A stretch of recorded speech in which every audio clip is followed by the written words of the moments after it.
네, 안녕하십니까. 미래의 스승이신 수험생 여러분.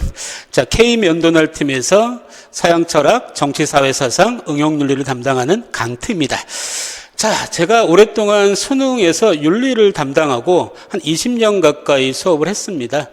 자, 근데 이제 제 인생의 마지막 도전이라고 생각하고 이제 임용해서 장차 미래의 큰 스승이신 여러분들의 감히 여러분들의 스승이 되고자 이 앞에 섰어요.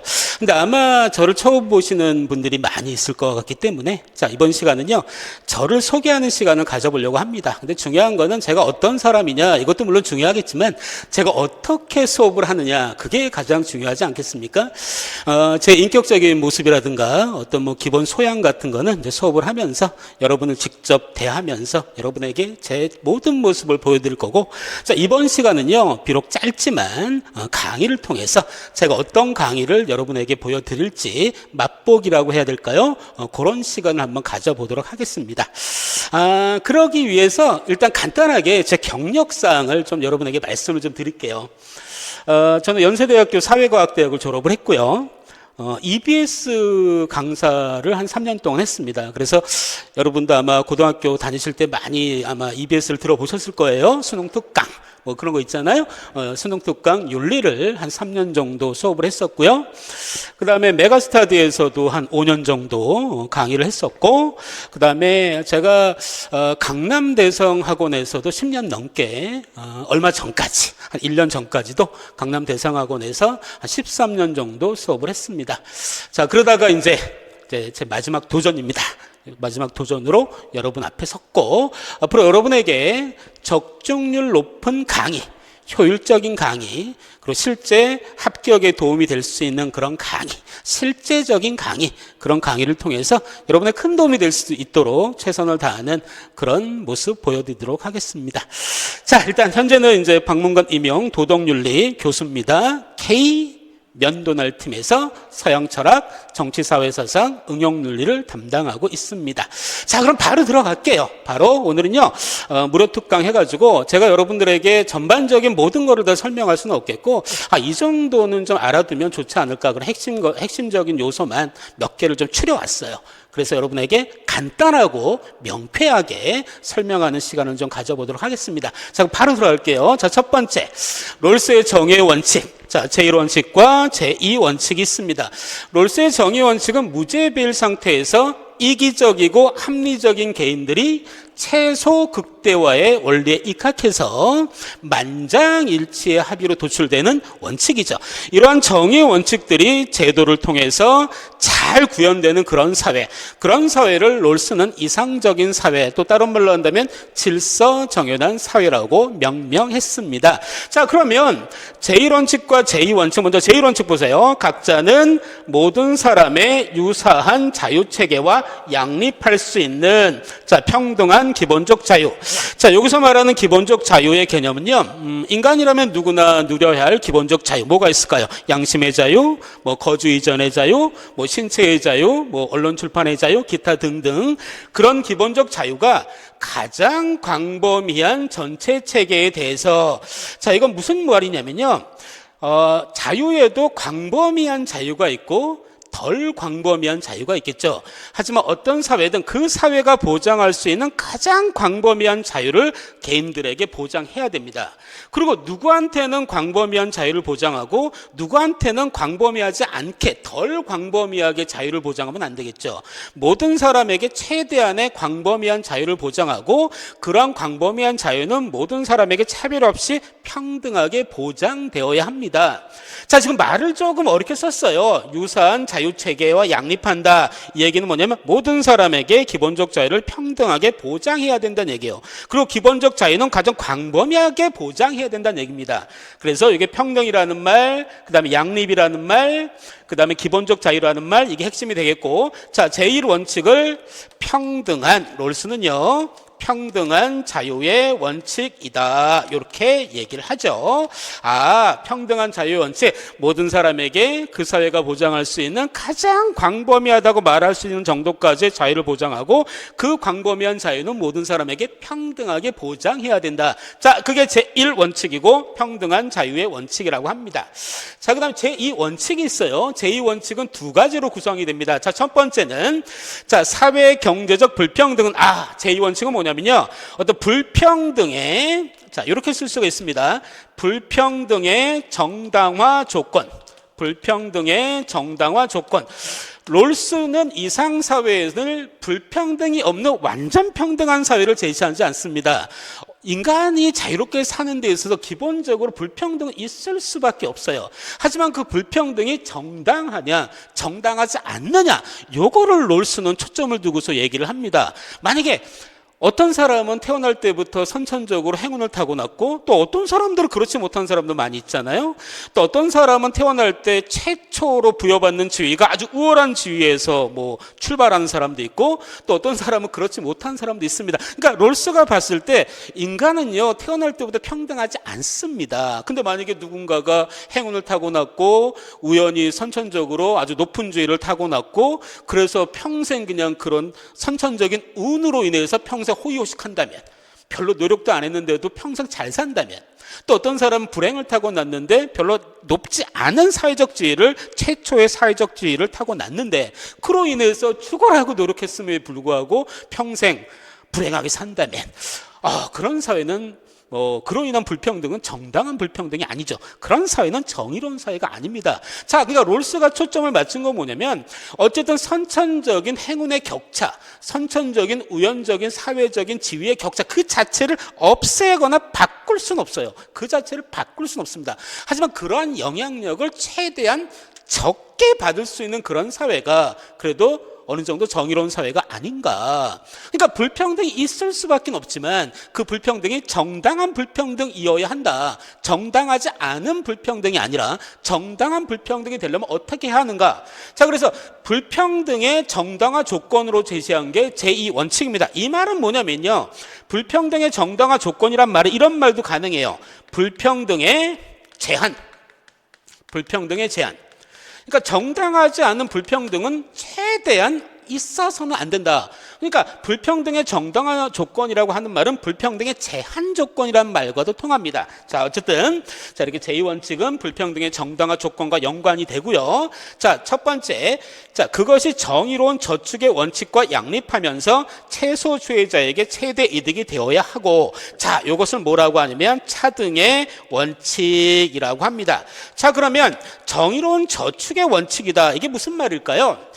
자, 우리 현 세대에 수많은 생산과 소비가 이루어지고 있습니다. 거기에 잉여 가치가 있을 수 있어요. 쓰고도 남을 만한 가치. 근데 그것을 현 세대에서 다 써버린다면, 그럼 우리 후세대한테 넘겨줄 수 없겠죠. 그렇다면 전 세대의 잉여 가치를 전수받지 못한 후세대는 인간다운 삶을 살기에는 여러 가지 어려움이 있을 수 있어요. 그래서 그런 일이 생기지 않도록 현 세대에서 잉여 가치의 일정 부분을 후세대에게 넘겨주기 위해서 일정 부분을 저축한다, 적립한다, 소비에서 제외한다, 이런 식으로 이해하면 될 것 같습니다.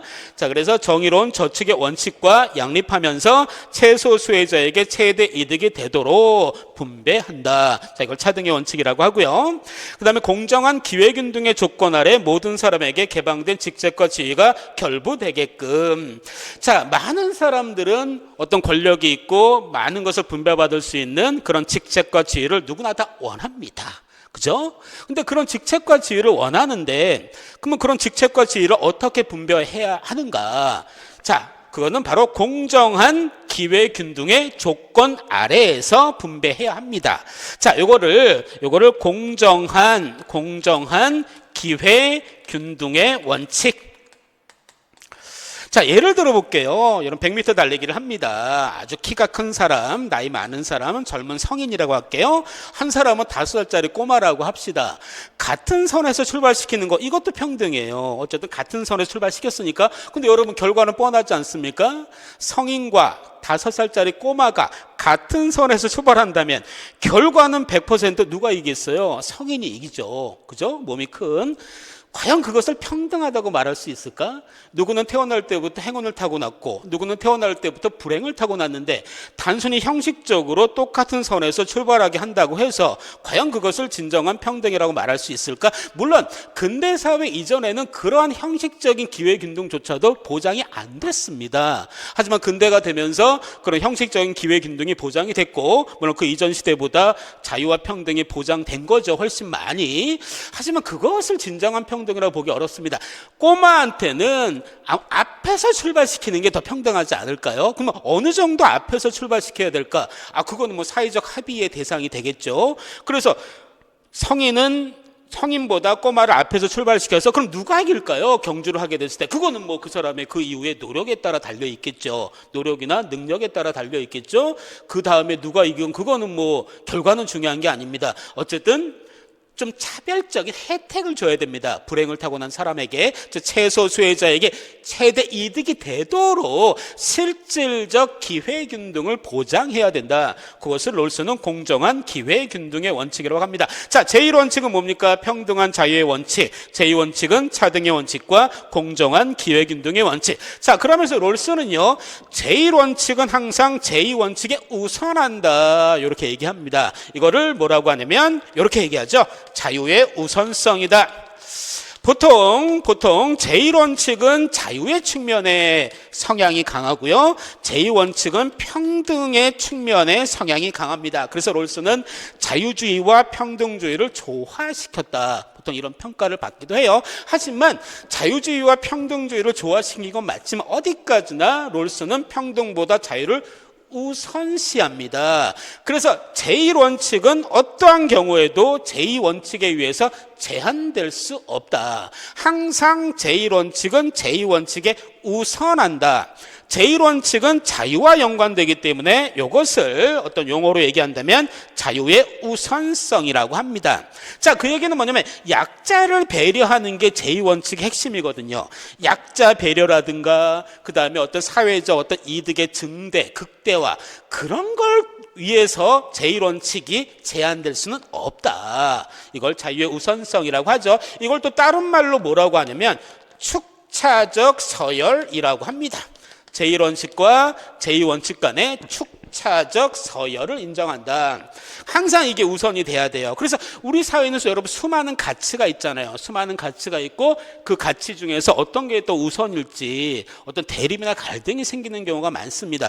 만약에 우리 형제들도 보세요. 쌍둥이라고 할까요? 쌍둥이 중에서 누가 형인지 아우인지 정확히 정해줘야지 갈등이 적지. 정해주지 않으면 내가 형이야 아니야 싸울 가능성이 많거든요. 우리 사회 수많은 가치도 마찬가지입니다. 수많은 가치와 대립과 갈등이 있을 수 있는데 이런 제1원칙을 우선시하는 축자적 서열을 인정함으로써 어떤 우리 사회 수많은 가치 간의 대립과 갈등을 극복할 수 있다, 해결할 수 있다, 이런 의미도 물론 있습니다. 자유의 우선성과 축자적 서열을 꼭 기억하시고요. 자, 그러면 또 이런 말도 가능해요. 그러면 자유는 최대한 그 사회가 보장할 수 있는 만큼의 광범위한 자유를 보장해야 되는데 그럼 그런 자유에는 제한을 할 수가 없을까? 자유의 제한은 가능할까 불가능할까? 가능하다고 합니다. 롤스는 자유의 제한은 가능하다고 봐요. 자, 그러면 자유를 제한할 때 어떻게 제한해야 하는가? 그것도 아주 중요한 시험 문제가 될 수 있을 것 같은데요. 자, 그게 바로 두 번째입니다.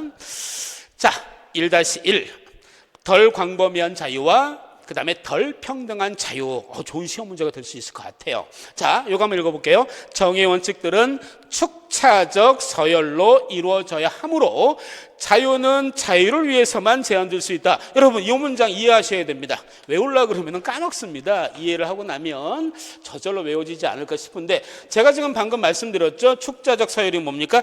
제1원칙은 제2원칙에 항상 우선한다. 제1원칙은 자유의 측면이고 제2원칙은 평등의 측면. 이 말은 뭐냐면요, 제1원칙은 항상 제2원칙이 우선하기 때문에, 즉 자유는 평등보다 우선하기 때문에 자유를 제한할 때는 평등의 원칙으로 자유를 제한할 수는 없다는 얘기예요.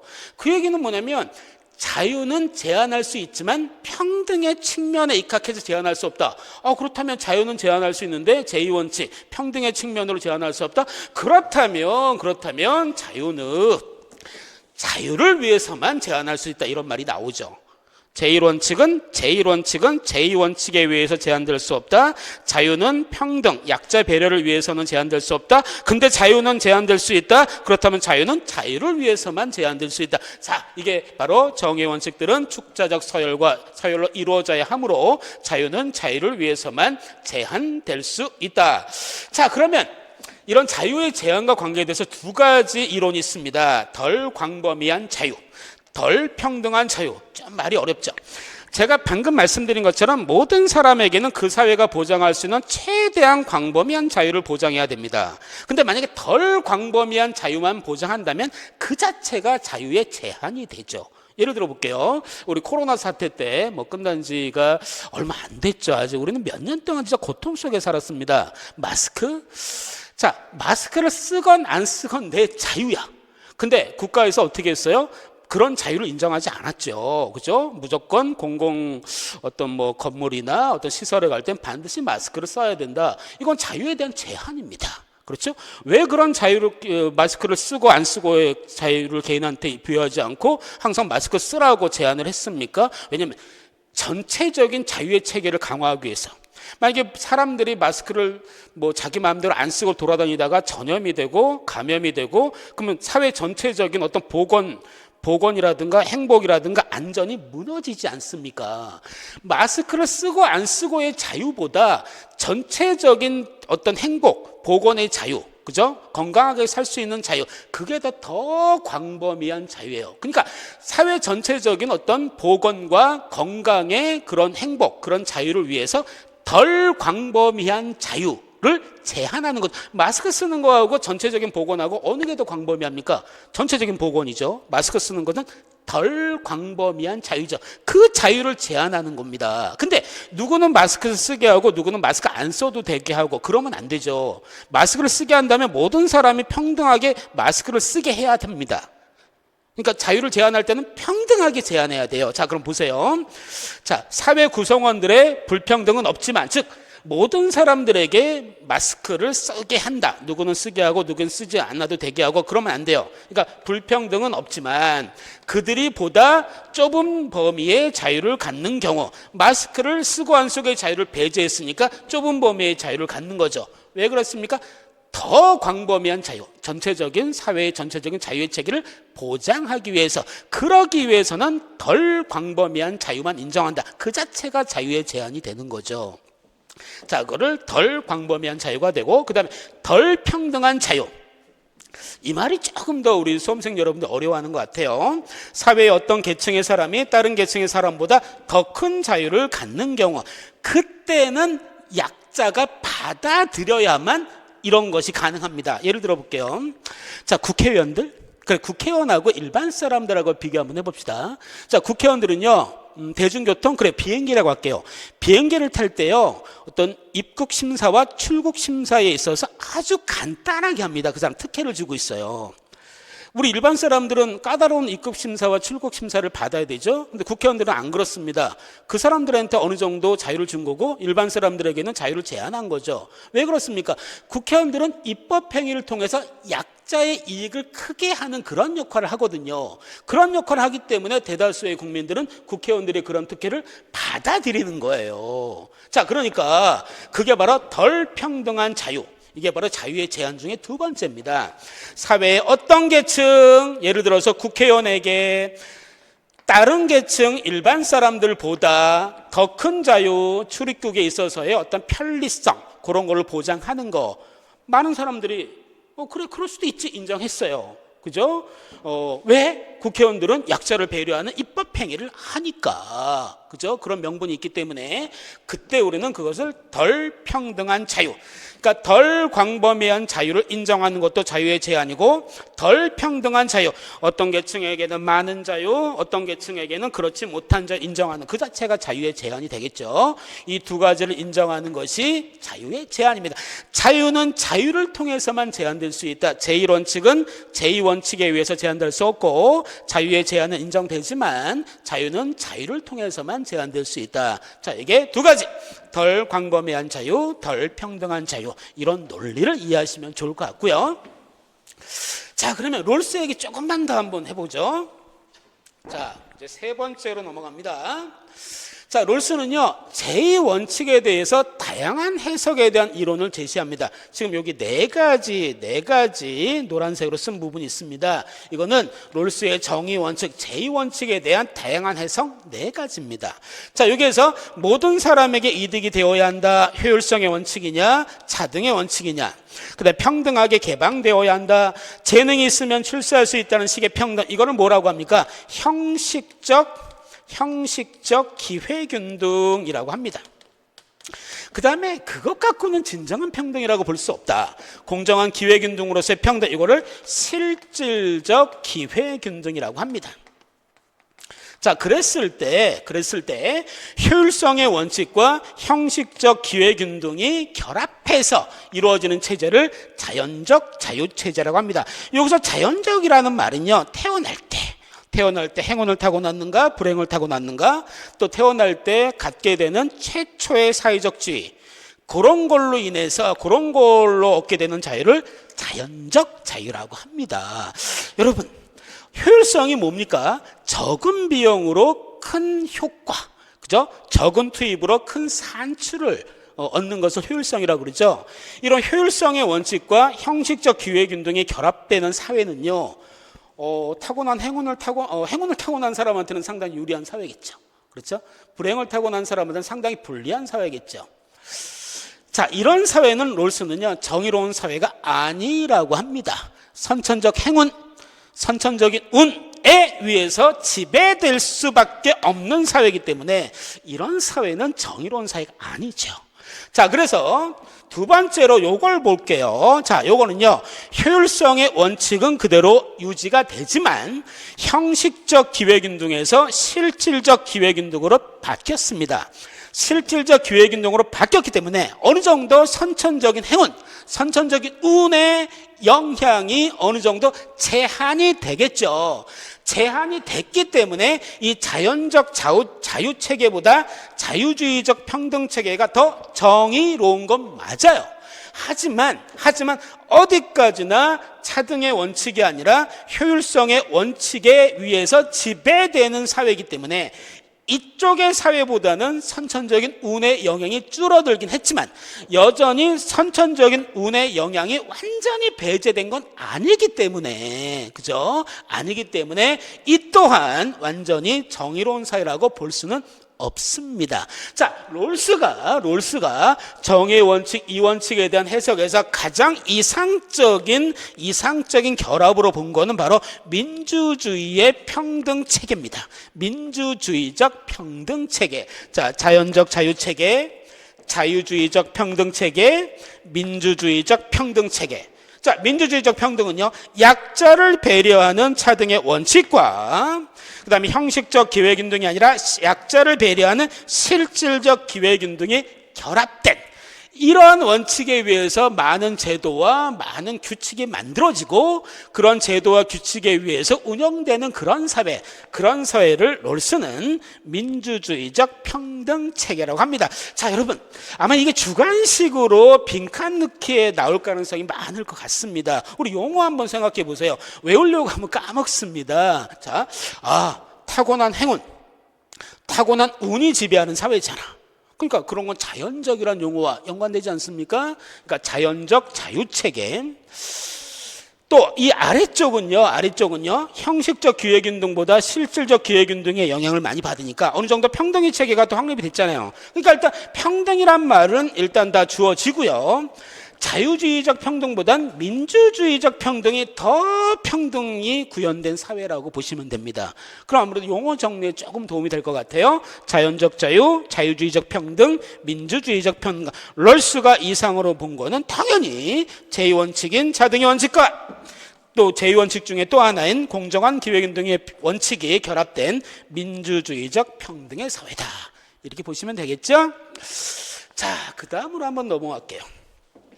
자, 그 다음에 제가 여러분에게 또 하나 제시하고 싶은 건요, 스피노자. 스피노자도 이론이 너무 많습니다. 스피노자 사상가 한 명 정리하는데도 뭐 10시간도 충분히 필요할 것 같은데요. 자, 이번 시간은 뭐 그런 거를 정리하는 시간은 아니고요. 제가 주제 하나만 가져왔어요. 하나의 주제만. 이 밖에도 더 중요한 주제, 더 좋은 주제 많이 있지만 하나만 가져왔습니다. 자, 인식. 스피노자가 얘기하는 인식의 종류 3가지입니다. 제1종 인식, 제2종 인식, 제3종 인식. 자, 제1종 인식은요, 어떤 감각적 경험을 통한 인식입니다. 자, 감각적 경험이 뭡니까? 뭔가를 만지고, 듣고, 말하고, 그죠? 어떤 감각을 통해서 인간은요, 어떤 감각을 통해서 어떤 사물의 형상을 상기한다, 떠올린다. 자, 이걸 통해서 어떤 관념을 형성하고, 이 형성된 관념을 통해서 어떤 사물을 표상한다, 의견을 제출한다. 자, 이것을 제1종 인식이라고 합니다. 제1종 인식의 시작은 감각에서 시작이 됩니다. 어떤 감각, 어떤 사물을 떠올리고, 그걸 상기라는 표현을 썼어요. 그 사물을 상기하면서 어떤 관념을 떠올리고, 그 관념을 떠올리면서 어떤 사물을 직접적으로 표상하고, 이걸 제1종 인식이라고 하는데, 자, 이 제1종 인식은 타당하지 않다, 오류가 있을 수 있기 때문에 제1종 인식은 타당한 인식이 아니다 라고 스피노자는 말합니다. 그러면 제2종 인식, 이성에 의한 인식입니다. 이건 타당한 인식입니다. 참과 거짓을 구별할 수 있는 인식이고요. 사물의 어떤 보편적으로 내재해 있는 어떤 보편성을 인식하는 거기 때문에 이건 타당한 인식이라고 말할 수 있습니다. 제1종 인식은 어떤 감각에 의한 인식이니까 오류가 있을 수밖에 없고 타당하지 않아. 제2종 인식은 이성에 의한 인식, 타당해. 하지만 스피노자는요, 진정한 인식은 제3종 인식이다. 자, 그러면 3종 인식은 뭡니까? 직관에 의한 인식. 좀 말이 어렵죠? 직관에 의한 인식. 스피노자는요, 어떤 신의 본질의 타당성을 인식하고, 그 인식한 신의 본질의 타당성을 근거로 사물의 본질의 타당성을 인식하는 이런 인식을 제3종 인식, 직관에 의한 인식이라고 합니다. 그럼 말이 어렵죠. 이것만으로도 이해가 안 되죠. 그럼 신의 본질의 타당성을 인식한다. 여러분, 신의 본질이 뭡니까? 스피노자는요, 이 세상에 우연히 발생하는 건 없다. 이 세상의 모든 것은 필연적 인과 법칙, 이렇게 얘기하죠. 필연적 인과 법칙입니다. 여기서 말하는 신의 본질은 필연적 인과 법칙, 영원성, 무한성. 그래서 스피노자는 신만이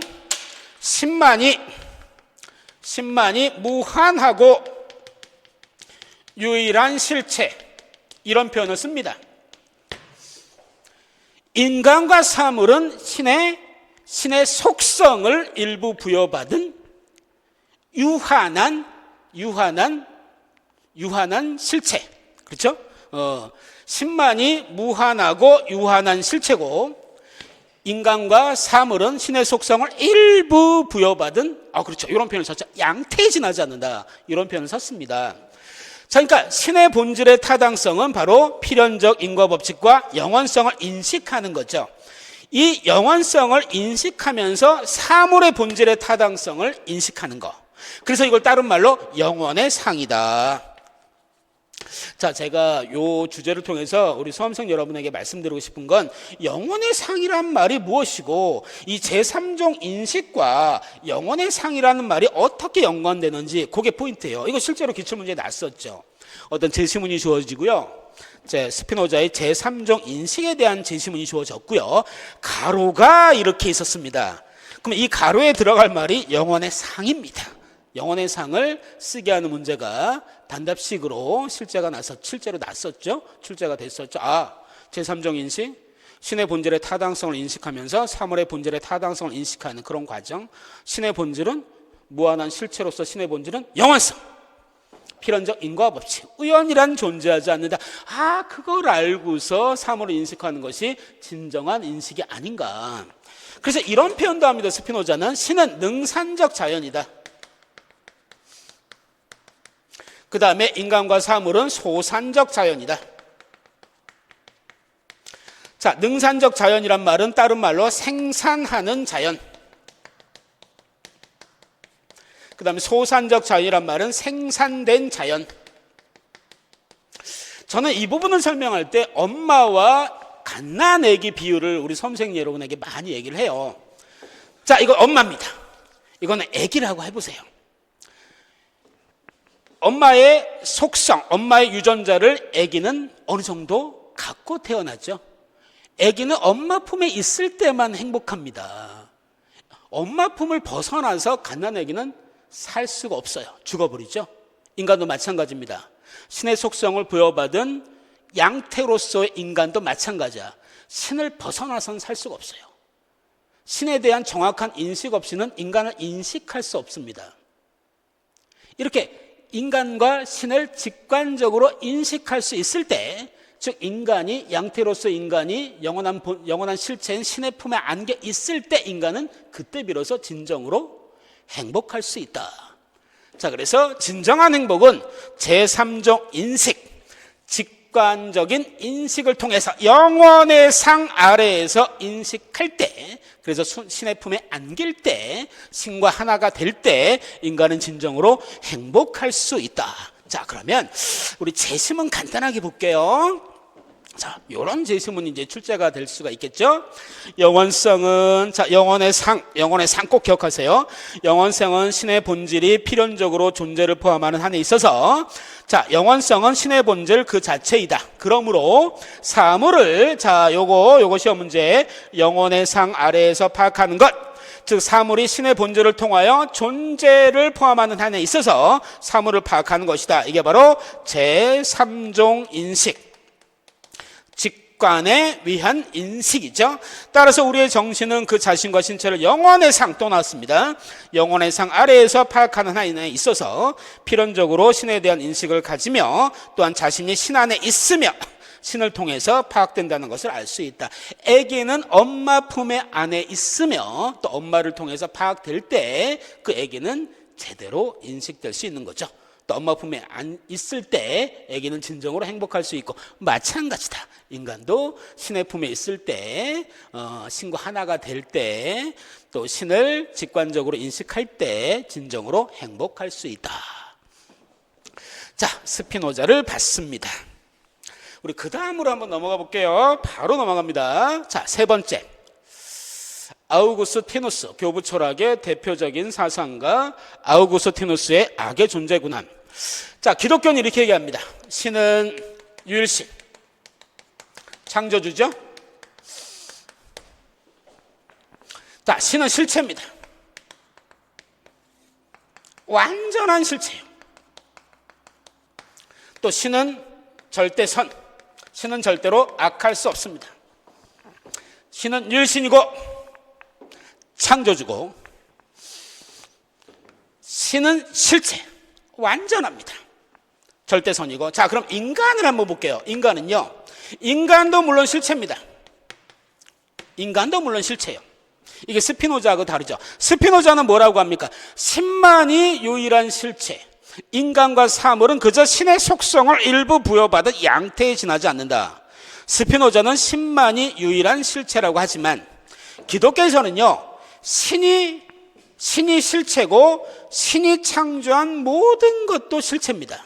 만약에 신의 창조한 것의 실체성을 인정하지 않는다면 그건 신에 대한 모독이에요. 그러니까 신이 창조한 인간도 실체입니다. 하지만 이건 불완전해요. 불완전한 피조물이죠. 둘 다 실체지만 완전한 실체고, 신은 절대선으로서 완전한 실체고, 인간은 불완전한 피조물로서, 실체는 실체지만 인간의 실체로서의 인간의 속성은 불완전성이죠. 이 불완전성에서 악이 나옵니다. 피조물로서의 인간의 속성은 불완전성이고 그 불완전성에서 악이 나옵니다. 자, 그럼 조금만 더 자세히 할게요. 자, 여러분, 신은 악을 창조했습니까? 이렇게 먼저 물어볼까요? 기독교에서 신께서는 선을 창조했습니까? 그렇죠. 신은 절대선이기 때문에 신께서는 선을 창조합니다. 그럼 악은 창조했습니까? 아니죠. 기독교에서 신께서는 악을 창조하진 않는다고 합니다. 절대선인데 어떻게 악을 창조합니까? 근데 우리 인간 사회는 어때요? 악이 너무 많죠. 이 세상의 모든 것은 다 신의 피조물, 신이 창조한 건데, 그럼 이 세상에 너무나 많은 악, 신이 창조한 게 아니라고? 그럼 어떻게 생긴 걸까? 악의 본질은 무엇일까? 이런 의문이 생기겠죠. 자, 예를 들어 볼게요. 자, 여기 환하게 빛나는 빛이 있다고 합시다. 빛에서 가까울수록 환하죠. 근데 이게 점점 멀어진다고 할게요. 빛에서, 이 환한 빛에서 멀어지면 멀어질수록 어떻게 됩니까? 어두워지죠. 그러니까 어둠이라는 건 실체가 아닙니다. 밝음에서 멀어지면 멀어질수록 어둠이 커지는 거죠. 마찬가지입니다. 악도 마찬가지죠. 이게 선이라고 할게요. 이 선에서 멀어지면 멀어질수록 선이 결핍되고 그 선의 결핍 상태가 악이죠. 즉, 요 선은 신을 뜻합니다. 신에서 멀어지면 멀어질수록 인간의 의지가 남용되고 그 인간의 자유의지의 남용으로 선이 결핍되고 그 선이 결핍된 상태가 악입니다. 그러니까 악이라는 것은 따로 실체로서 존재하는 게 아니야. 신과의 분리죠. 어떻게 보면은 빛으로부터 분리되는 게 어둠이고 선으로부터 멀어지는 게 악이고, 선은 곧 신이기 때문에 신으로부터 멀어지는 것, 즉 신과 분리되는 게 악이죠. 그래서 아우구스티누스는 악이란 선의 결핍, 신과의 분리, 신과 분리된 인간은 결코 행복할 수 없다, 이렇게 얘기합니다. 그래서 신과의 합일이 되려면 신을 믿어야죠. 신앙, 믿음. 그런 믿음을 통해서 신과 하나가 될 때 인간은 진정으로 행복할 수 있고, 또 하지만 현세에서는 영원한 행복은 불가능하다고 합니다. 신에 대한 믿음으로 나중에 진정으로 은총을 받아서 구원을 받을 때, 즉 내세에서 신과 진정한 하나가 될 때, 그때 비로소 영원한 행복에 도달할 수 있다. 이런 관점에서 기독교는 현세관입니까? 내세관입니까? 현세에서는 영원한 행복에는 도달할 수 없다. 현세 행복은 일시적인 행복에 지나지 않는다. 신과 하나가 되는 건 내세죠. 그래서 우리는 보통 기독교를 내세관이다, 보통 이렇게 얘기를 합니다. 악이란 선의 결핍, 신과의 분리. 악은 실체가 아니다. 선은 실체지만 악은 실체가 아니다. 이렇게 이해하시면 좋을 것 같아요. 자, 그럼 이 제시만 간단하게 선생님이 제가 좀 뽑아왔으니까 한번 읽어볼게요. 악이란 무엇일까? 악이란 어떤 실체가 아니라, 이렇게 돼 있죠. 악이란 실체가 아니라 의지의 왜곡, 자유의지의 왜곡이죠. 자유의지의 남용이죠. 왜 자유의지가 남용이 됩니까? 인간은 실체지만 불완전한 실체니까. 피조물로서 인간의 속성은 불완전성이고 그 불완전 속에서 자유의지가 남용이 되는 거죠. 자유의지가 남용이 되는 건 신 때문이 아닙니다. 바로 인간 때문이에요. 신과 분리됨으로써. 자, 그래서 자유의지의 왜곡, 악한 의지, 타락한 의지, 자유의지의 타락, 이런 것. 의지의 왜곡이란 인간의 의지가 최고 실체. 자, 신만이, 신은 실체, 완전한 실체, 최고 실체. 신에게 돌아가서 자신의 배 깊이 놓여있는 보배를 버리고 낮은 부분으로 떨어져 교만해지는 거. 그래서 인간은 자유의지가 명되고 선으로부터 멀어지고 선이 결핍되고 그럼으로써 악이 생겼다. 악은 신께서 창조하신 것이 아니다. 악은 즉 실체가 아니다. 자, 일단 아우구스티누스의 악의 존재 근원까지 봤어요. 자, 우리 조금만 더 갈게요. 자, 네 번째. 우리 하이에크. 우리가 보통 고등학교 때 배웠던, 대학교 때도 마찬가지예요. 주로 배운 내용이 뭡니까? 하이에크 하면 신자유주의. 그게 우리 머릿속에 많이 담겨져 있죠. 신자유주의 1980년대 이후 국제주의적 관점, 그죠? 세계화의 물결 속에서 어떤 자유무역, 그렇죠? 공기업의 민영화, 노동시장의 유연화, 그런 거가 연관돼서 우리는 보통 하이에크 얘기를 많이 이제 공부를 했습니다. 또 여러분 하이에크 하면 또 뭐가 떠오릅니까? 여러분 신자유주의 시대는요, 큰 정부를 추구합니까? 작은 정부를 추구합니까? 작은 정부죠. 그렇죠? 작은 정부. 그래서 국가가 시장에 개입하는 것은, 그래서 자유를 제한하는 것은, 또 시장을 왜곡하는 것은 노예로 국민들을, 시민들을, 개인들을 노예의 길로 몰고 가는 것이다. 이런 말. 하이에크 이론으로 많이 아마 들어보셨을 거라고 생각이 들어요. 그런 건 아주 기본적인 얘기고. 자, 그럼 하이에크가 정치에 대한 얘기, 방금 한 얘기는 경제에 대한 얘기였고, 신자유주의, 그죠? 고전적 자본주의, 수정 자본주의, 그 다음에 신자유주의. 고전적 자본주의 대표적인 사상가는 아담 스미스, 그렇죠? 수정 자본주의 대표적인 사상가는 케인즈. 신자유주의 하면은 하이에크, 프리드만. 그건 경제 얘기고, 우리 정치 얘기 한번 해볼까요? 여러분, 하이에크는요, 민주주의를 아주 좋아합니다. 민주주의를 아주 좋아해요. 민주주의는요, 자위적 권력의 행사를 방지하고 국가 권력을 자의적으로 행사하는 것을 막고, 그래서 개인의 기본권을 보장할 수 있는 가장 좋은 체제가 바로 민주주의다. 일단 하이에크는 민주주의를 옹호합니다. 자, 그런데 현대 사회에서는요, 민주주의가 이런 역할을 못하고 있다 라고 현대 민주주의를 비판합니다. 아니, 왜 현대 민주주의는 이런 좋은 체계인 현대 민주주의가 자의적 권력 행사를 막음으로써 국민의 기본권을 보장하는 가장 적합한 체제인 민주주의가 왜 현대에서는 그런 역할을 못하는가? 자, 하이에크는 그 원인을 여기서 찾아요. 의회의 타락. 의회가 타락됐다. 의회는요, 국민의 기본권을 보장할 수 있는 정당하고 공정한 법을 수립해서 또 이제 행정부가 그 법을 집행하겠죠. 그래서 국민의 기본권을 최대한 보장하는 역할을 해야 됩니다. 하지만 현대 민주주의에서 의회는요, 그러지 못해요. 어떤 자위적인 법을 제정합니다. 마음대로 국민의 기본권을 보장하는 그런 법이 아니라 자위적인 법을 제정하고 독단적으로 집행하고, 그럼으로써 오히려 기본권을 침해하는 전지전능한 괴물이 됐다. 현대사회에서 의회가. 이런 의회의 타락으로 민주주의가 붕괴되고 국민의 기본권은 보장되지 못하고 있다. 이런 것을 무제한의 민주주의라고 합니다.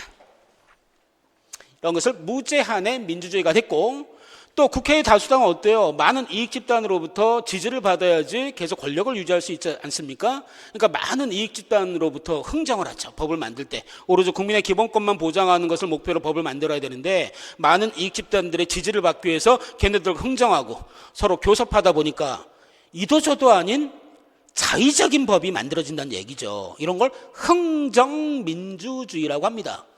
꼭 기억하셔야 될 단어, 무제한의 민주주의, 흥정민주주의. 이것은 곧 의회의 타락을 의미하고, 이런 의회가 타락된 현대 민주주의는 오히려 국민의 기본권을 침해하고 있다. 그러므로서 하이에크는 현대 민주주의를 비판합니다. 그러면 이런 민주주의를 또다시 바로 세울 수 있는 방안 제시해야죠. 자, 하이에크는 제시합니다. 몇 가지? 세 가지. 모델헌법, 의회의 분리, 그 다음에 소극적 정부, 그 다음에 연방정부. 자, 모델헌법이 뭡니까? 모델헌법은요, 자위적 입법을 막고 국민의 기본권을 보장할 수 있는 가장 이상적인 법체계. 그걸 모델헌법이라 그래요.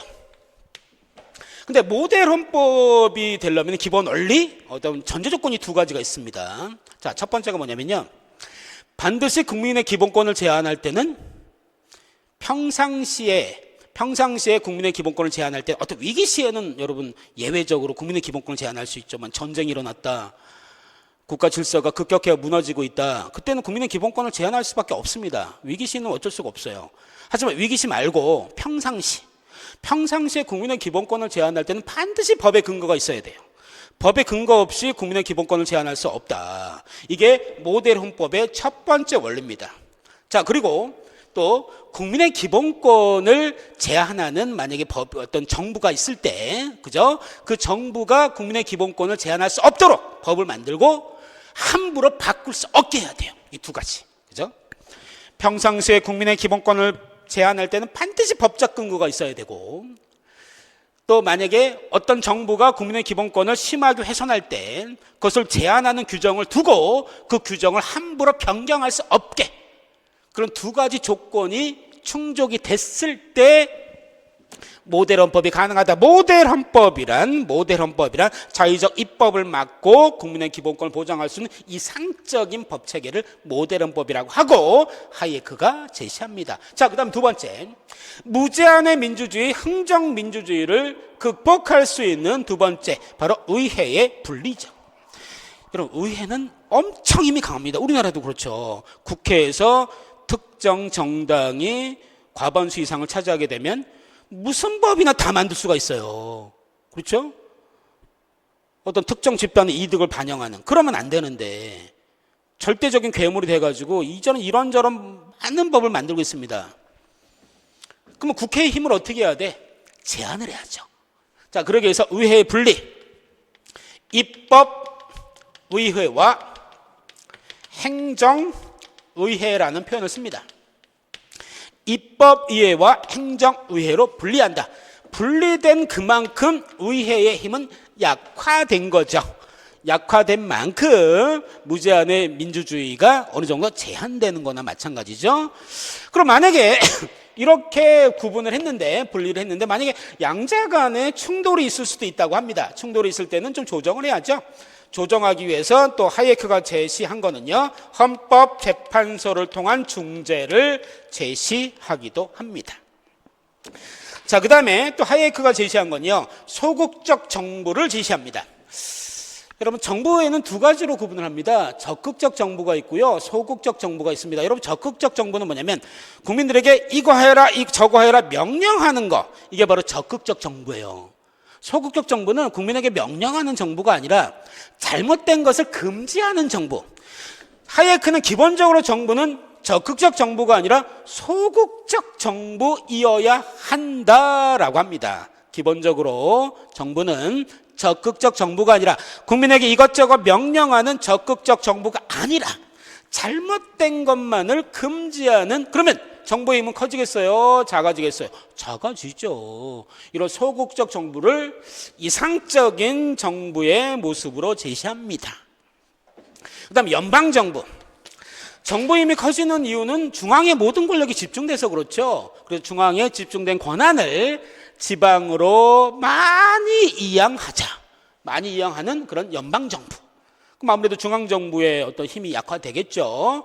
약화되면서 아무래도 자위적인 입법이라든가 그 다음에 자위적인 어떤 법의 집행, 그런 것을 아무래도 제한할 수 있겠죠. 자, 이렇게 세 가지입니다. 충분히 좋은 문제, 서술형으로도 나올 수 있고요, 단답형으로도 나올 수 있고. 자, 하이에크의 정치개혁 세 가지 꼭 기억합시다. 모델헌법, 의회 분리, 소극적 정부, 그다음 연방정부 꼭 기억하시고요. 자, 우리 이건 좀 간단하지 않네요. 조금 긴데 우리 제시문 잠깐 볼게요. 오늘날의 무제한의 민주주의 용어 꼭 기억합시다. 무제한의 민주주의, 타락한 민주주의, 타락한 의회. 그죠? 무제한의 민주주의는 정부의 임무에 제한을 두지 않는다. 제한을 두지 않으니까 무제한의 민주주의. 그래서 하이에크는 제한을 하자. 그래서 모델헌법, 연방정부, 소극적 정부, 그런 걸 제시하죠. 자, 이렇게 정부의 임무에 제한을 두지 않는 무제한의 민주주의는 잘못된 것이다 비판하죠. 이러한 현상은 다수의 선택을 정의로 포장한다. 다수의 선택이 항상 옳은 건 아니잖아요. 다수의 행포가 일어날 수 있잖아요. 근데 다수의 선택을 정의로 간주한다. 이건 포장에 지나지 않는다. 정의롭지 않을 수도 있는데 무조건 정의로 간주하니까 포장에 지나지 않죠. 잘못된 거죠. 다수의 결정으로 성립되는 의회는 정의로운 행동 규칙에 의존하기보다 스스로 권력 기구화되고 일반 규칙에 구속되지 않는 자의적인 기관이 되어버렸다. 이게 바로 하이에크가 현대 민주주의를 비판하는 내용입니다. 유권자의 지지를 필요하는 의회의 구성원들은 특정한 이해를 관철하기 위한 강제력의 사용도 마다하지 않으며 이 과정에서 민주적 절차는 정의의 원칙과는 상관없는 편의주의적 방식으로 전락했고 의회는 무제한의 간섭적 의회로 변질됐고 전지전능한 의회가 되었고 그로 인해서 개인의 자유가 심각하게 침해됐다. 이것을 하이에크는 개인의 자유의 죽음이라는 표현을 썼습니다. 어쨌든 이 문장을 보시면 만약에 이게 제시문만으로 이렇게 나왔을 때 이게 하이에크라는 걸 판단하기는 쉬울 것 같지는 않아요. 그죠? 우리 머릿속에 주로 내재되어 있는 하이에크의 이론은 신자유주의 이론이잖아요. 그래서 일부러 그건 좀 제외를 했고요. 많이 시험에도 이미 많이 나왔고 고등학교 교육과정에서도 뭐 웬만한 학생들 다 아는 내용입니다. 그러니까 우리가 주목할 거는 하이에크의 어떤 경제적인 내용보다는 정치적인 내용, 그런 내용을 여러분에게 좀 강조하고 싶고요. 자, 하이에크의 정치개혁 방안까지 여러분에게 말씀을 드렸습니다. 자, 우리 또 중요한 사람 한 명 더 할게요. 포퍼. 칼 포퍼. 열린 사회와 닫힌 사회. 가장 중요한 개념이죠. 근데 그거는 조금 용어가 어느 정도 보편화됐고요. 그다지 뭐 어려워 보이진 않기 때문에 이걸 여러분에게 제시하려고 합니다. 유토피아적 사회공학과 점진적 사회공학. 자, 유토피아적 사회공학은 역사주의에 기반합니다. 플라톤의 사상과 또 연관이 되죠. 자, 이게 무슨 말인가? 여러분, 역사주의 관점은 뭐냐면요. 역사의 진행 방향은 정해져 있다. 인간은 역사의 진행 방향을 바꿀 수 없다. 플라톤도 비슷한 얘기 했죠. 이 세상에 존재하는 모든 것에는 내재된 정해진 목적이 있다. 이런 말 하죠.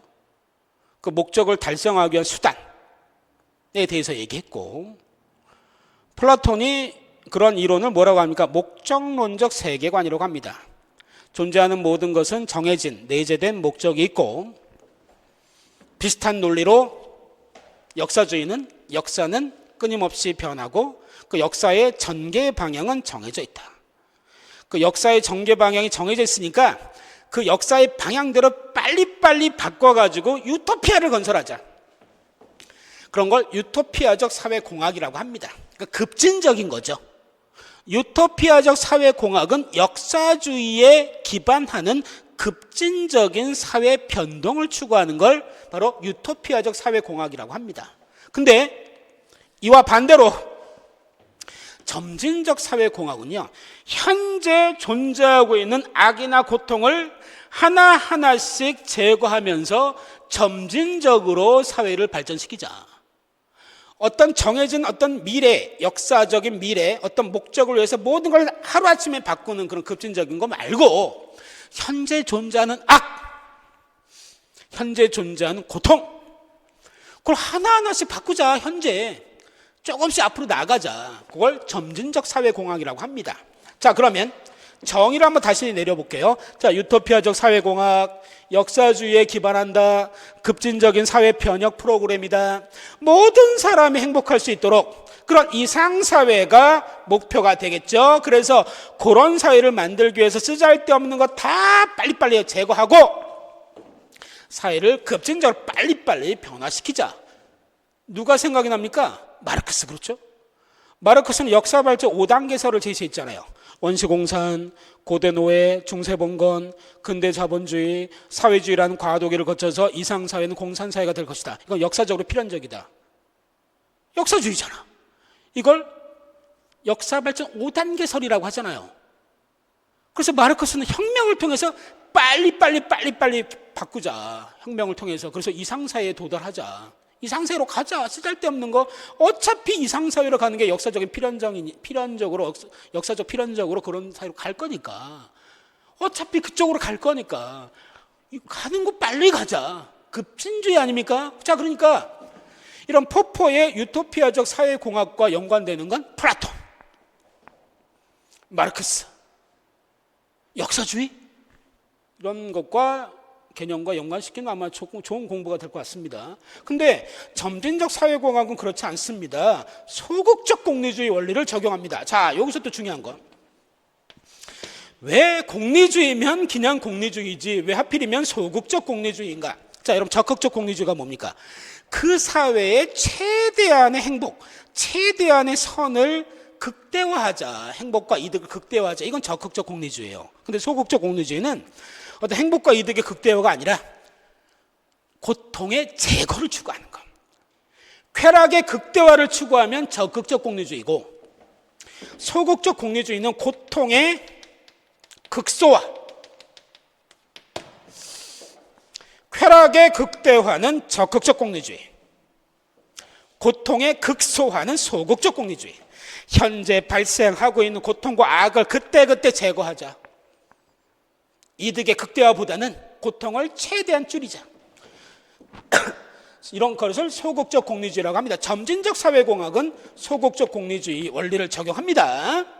그래서 현재의 악, 현재의 고통 점진적으로 제거하자. 그런 점진적 사회 프로그램, 사회 개선 프로그램 상당히 상반되죠. 유토피아적 사회공학과 점진적 사회공학은 상반되죠. 이것도 좋은 문제가 될 수 있을 것 같습니다. 자, 그러면서 마지막으로, 그러면서 포퍼는요, 점진적 사회공학의 대표적인 두 가지 강령을 제시합니다. 자, 첫 번째, 추상적인 선의 실현보다는 구체적인 악의 제거를 위해서 노력하라. 추상적인 선, 유토피아를 건설해서 모든 사람이 행복할 수 있는 그런 사회를 만들자고. 모든 사람이 행복할 수 있는 거? 여러분, 행복은 여러분 주관적이에요, 객관적이에요? 행복은 주관적이야. 행복은 사람마다 정의가 다 달라. 행복은 주관적인데 어떻게 모든 사람이 행복할 수 있는 유토피아를 어떻게 건설합니까? 이렇게 개인 간의 행복에 대한 합의가 불가능해요. 그럼 행복에 대한 합의가 안 되니까 그럼 어떻게 돼? 국가가 개입할 수밖에 없어요. 국가가 개입하게 되면 어떻게 됩니까? 개인의 자유와 권리가 침해될 수밖에 없습니다. 자, 그러니까 그런 유토피아 건설을 위해서 막연하고 추상적인 선을 실현하려고 하기보다는 그냥 구체적으로 현재 모습을 드러나고 있는 악을 제거하는 거에 최선의 노력을 다하자. 행복은 주관적이야. 개인 간의 합의가 안 돼. 합의가 안 되면 국가가 개입해. 그럼 개인의 자유가 침해돼. 그러니까 그런 거 하지 말고 추상적인 선을 실현하려고 하지 말고 현재 눈에 보이는 구체적인 악을 제거하기 위해서 노력하자. 이게 점진적 사회공학의 첫 번째 강령이죠. 포퍼가 제시한. 자, 두 번째, 모든 악을, 가난이다, 실업이다, 질병이다, 이런 악을 직접적인 수단으로 제거해야지. 유토피아 건설, 될지 안 될지도 확실치 않은 유토피아 건설을 통해서 이런 간접적으로 제거하려고 한다? 그건 안 된다. 유토피아 건설을 통한 간접적인 수단으로 제거하려고 하지 말고 현재 어떤 조치, 어떤 정책, 어떠한 법, 어떠한 제도, 현재의 직접적인 조치, 현재의 직접적인 수단을 통해서 이런 악을 제거하자. 불확실한 유토피아 건설로 악을 제거하려고 한다면 지금 현재 악이나 고통으로 힘들어하는 사람들 외면하는 거나 마찬가지 아닙니까? 그렇죠? 또 유토피아는 미래 아닙니까? 미래. 언제 실현될지도 모르잖아요. 그럼 유토피아 건설을 통해서 제거하려고 한다면 미래를 위해서 현 세대가 희생되는 거나 마찬가지 아닙니까? 이런 두 가지 이유로 포퍼는요, 직접적인 수단으로 악을 제거하라. 간접적인 수단, 유토피아 건설을 통한 간접적인 수단으로 제거하려고 하지 말고, 이게 점진적 사회공학과 연관된 포퍼의 두 번째 강령입니다. 여러분, 제가 봤을 때는 이 두 가지가 아마 출제자 입장에서는 시험 내기 정말 매력적인 부분인 것 같아요. 서술형으로 딱 좋잖아요. 막연하지도 않고 분명하잖아요. 추상적인 선의 실험보다 구체적인 악의 제거를 위해서 노력하라. 왜 그러냐? 이것도 뭐 서술형으로 충분히 나올 수 있어요. 좀 간단하게 낸다면 이 두 가지를 쓰게 하는 게 뭐 문제가 나올 수 있지만, 이건 더 들어가서 이렇게 이런 강령의 의미까지 물어본다면 완벽한 서술형 문제가 될 수 있지 않을까, 이런 생각이 좀 듭니다. 자, 다섯 번째, 포포의 정치 사상까지 봤습니다. 자, 여러분, 우리 잠깐 쉬었다가요, 제가 조금만 쉬었다가 그 다음 이론으로 또 넘어가 볼게요. 여러분, 잠시 후에 뵐게요.